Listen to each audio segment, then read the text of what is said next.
बिस्मिल्लाहिर्रहमानिर्रहीम। ख़ातिन हज़रात, आज अहम तरीन उन्वान के साथ आपकी खिदमत में हाज़िर हूँ। मुझे एक क्लिप मौसूल हुआ है जिसकी इस्लाह की अशद तरीन ज़रूरत है। अज़ीज़ इकराम, इस क्लिप के हवाले से मैंने चंद पॉइंट्स लिखे हैं जो मैं आपके सामने रखना चाहता हूँ और फिर बताऊँगा कि इसके सामने रखने की वजूहात क्या है। अज़ीज़ इकराम, मज़ारात की हाज़िरी के हवाले से हमारे यहाँ उमूमन 3 किस्म के ग्रोह पाए जाते हैं। एक वो है जो औलिया कराम को बढ़ा चढ़ा के पेश करता है, और दूसरा वो है जो सिर्रे से ही मुनकिर है और साहिब मज़ार के ऊपर तान व तशनी करते हुए लोगों को वहाँ जाने से रोकते हैं। और तीसरा ग्रोह वो है जो साहिब मज़ार और इन जैसे नफूस कुदसिया की बारगाह का अदब व एहतराम करते हुए शरीयत और सुन्नत के तकाज़ों के मुताबिक हाज़िरी देते हैं।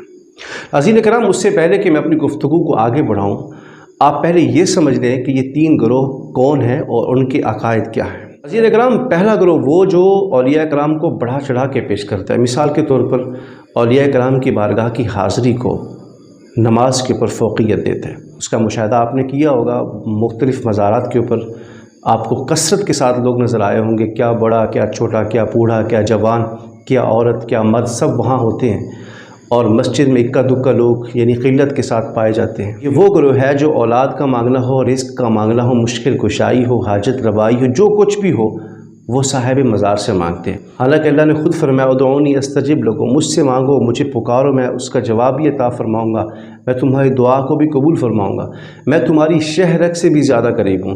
लेकिन हम हैं कि अल्लाह से मांगते ही नहीं। हालांकि हुजूर ने यह भी फरमाया, हदीस से पाक का मफ़हूम है कि अगर तुमने नमक भी मांगना है या जूते का तस्मा भी मांगना है, टूट चुका है, तो वो भी अल्लाह से मांगो। लेकिन हमने क्या किया, अल्लाह से मांगना छोड़ दिया।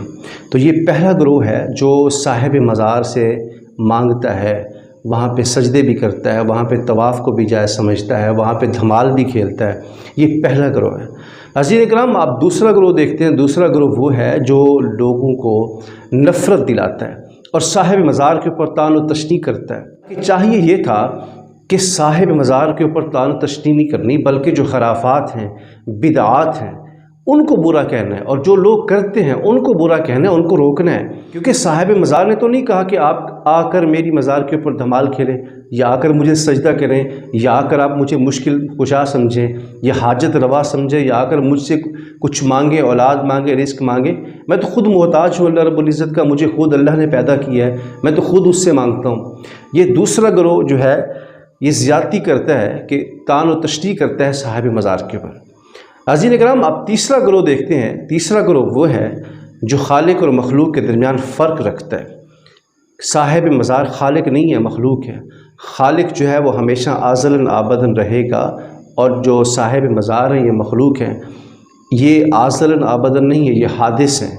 अल्लाह के अंदर तग़य्युर तबद्दुल नहीं है, बल्कि मखलूक के अंदर जो साहिब मज़ार हैं उनमें तग़य्युर भी है, तबद्दुल भी है, बीमारी भी है, सेहत भी है, सब कुछ है।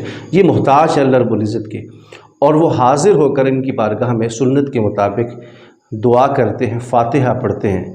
तवाफ़ को जायज़ नहीं समझते, सजदे को जायज़ नहीं समझते, धमाल को जायज़ नहीं समझते। तमाम तर वो चीज़ें हैं जो खराफात और बिदात हैं, जिनका मसलक हक़ अहले सुन्नत से कोई ताल्लुक़ नहीं है। और ये औलाद मांगे, रिज़्क़ मांगे, जो कुछ भी मांगते हैं ये अल्लाह तबारक व तआला से ही समझते हैं। अगर इस ग्रोह ने दुआ मांगी है साहिब मज़ार की बारगाह में, अल्लाह ने कबूल फरमा ली, तो वो ये नहीं समझते कि साहिब मज़ार ने ही हमें अता किया, बल्कि वो समझते हैं कि अल्लाह रब्बुल इज़्ज़त की ज़ात ने ही हमें अता फरमाया। और अगर ये समझे बंदा कि साहिब मज़ार ने ही हमें अता किया है, तो यही शिरक है जो अल्लाह रब्बुल इज़्ज़त को नापसंद है। अज़ीज़ इकराम, अब ये देखना होगा कि अब इन तीनों ग्रोहों में से हम किस ग्रोह में खड़े हैं। आया हम उस ग्रोह में तो नहीं है कि जो औलिया कराम को बढ़ा चढ़ा के पेश करते हैं, माज़अल्लाह अल्लाह के बराबर खड़ा कर देते हैं, या दूसरा वो कि जो औलिया कराम पे तान व तशनी करते हैं, या फिर हम उस ग्रोह में हैं जो शरीयत और सुन्नत के तकाज़ों के मुताबिक औलिया कराम की बारगाह का अदब करते हुए हाज़िरी देते हैं। अगर आप बढ़ा चढ़ा के खुदा के बराबर करते हैं तब भी तौबा करें, अगर आप तान व तशनी करते हैं तब भी तौबा करें, और अगर आप ना तान व तशनी करते हैं ना अल्लाह के बराबर खड़ा करते हैं, अल्लाह की मखलूक समझते हुए उनकी बारगाह की अदब करते हुए हाज़िरी देते हैं, तो फिर आपको मुबारक है, आप मसलक हक़ अहले सुन्नत में ही खड़े हैं। جو قرآن و سنت کا عقیدہ ہے۔ دین اکرام یہ تمام تر چیزیں جو پوائنٹس میں نے آپ کے سامنے رکھے ہیں اس کی وجوہات کیا ہیں؟ اس کی سب سے بڑی وجہ یہ کلپ ہے، آپ اس کو پہلے ملاحظہ فرمائیں۔ یا اللہ یا محمد یا اللہ دے جلو مہربانی کرو تلے نہ دے جلو اتر نہ کرو ماما زیادہ تلے نہ زیادہ تے مطلب اتر چاٹ دو سر تھوڑا زیادہ کرو مہربانی کرو یار تے بولا والا ہاتھ بات دے کرو مہربانی کرو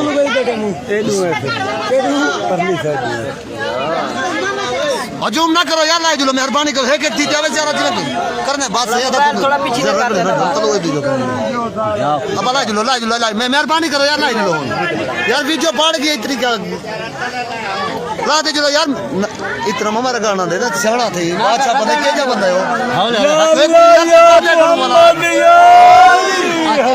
لا جلو تلا مہربانی کرو تلا لا جلو بھلا والا کھڑا دو ادھر تو ادھر رگڑا پھرنا نہیں ہوتا زیادہ دی نہیں کہندی چلو لا جلو تلے ایک ماما ایک سجاد لا ماما سجاد لا یار واہ صحیح واہ صحیح دی زیادت کرتا بھی سجاد لا سجاد لا ادا لا جلو سے مہربانی کرو میں تو بھاگ لو مہربانی چلو چلو لا جلو چلو تصویر بڑھانا بس بابا بس زیادہ رگڑانا جو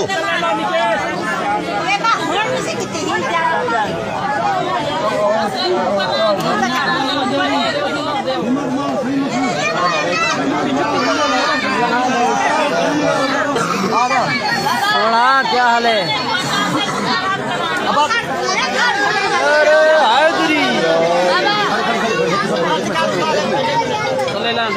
سجاد لا دے بس لا دے بسم اللہ الرحمن الرحیم